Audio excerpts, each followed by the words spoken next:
আমাদের আসলে কোনো ধরনের অভিযোগ নেই, এরা অনেক অনেক অ্যাডভান্স।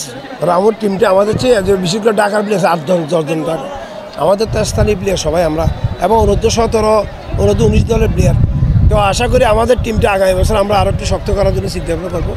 যাদের টিমের মধ্যে কী সমস্যা ছিল সেটা আমরা বুঝতে পেরেছি। বিশেষ করে আমাদের ডিফেন্স লাইনটা, আমাদের অফেন্স লাইনের চেয়ে ডিফেন্স লাইনটা খুব দুর্বল ছিল, যার ধরুন আমরা হেরে গেছি।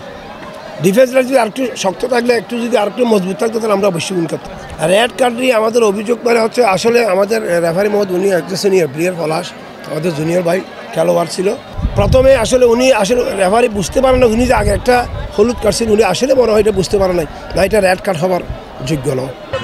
যেহেতু আমরা 4 গোলে জিতছি, সবাই মাঠে যার যার জায়গা থেকে 100% দিয়েছে।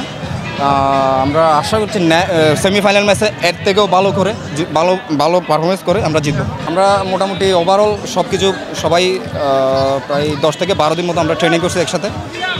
সবার মধ্যে বোঝাপড়াটা অনেক ভালো, এবং সেমিফাইনালের জন্য আমরা আরও ভালো প্রিপারেশন নিব। আমাদের এখানে সব আমরা রামুতে 4-5 জন ন্যাশনাল টিমের প্লেয়ার রয়েছে। আমরা জানি রামু থেকে অতিথি ন্যাশনাল টিমের প্লেয়ার রয়েছে, আমাদের রানিং 2 জন ন্যাশনাল টিম প্লেয়ার রয়েছে, একজন ঘানার প্লেয়ার রয়েছেন রিচার্ড। তা সব মোটামুটি ন্যাশনাল মানের প্লেয়ার আমাদের টিমে রয়েছে। প্রত্যাশা আমি যে বললাম আমরা চ্যাম্পিয়ন হবো, আমার লক্ষ্য হচ্ছে চ্যাম্পিয়ন হওয়া। আমরা এই যে জেলা পরিষদ টুর্নামেন্টের আমরা চ্যাম্পিয়ন হওয়ার জন্য আমরা মাঠে এসে ইনশাল্লাহ চ্যাম্পিয়ন হবো। সিদ্ধান্তই আমরা সেটা চূড়ান্ত মনে করি।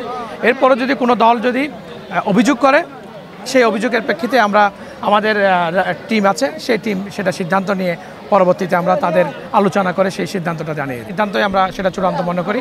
এরপরে যদি কোনো দল যদি অভিযোগ করে, সেই অভিযোগের প্রেক্ষিতে আমরা আমাদের টিম আছে, সেই টিম সেটা সিদ্ধান্ত নিয়ে পরবর্তীতে আমরা তাদের আলোচনা করে সেই সিদ্ধান্তটা জানিয়ে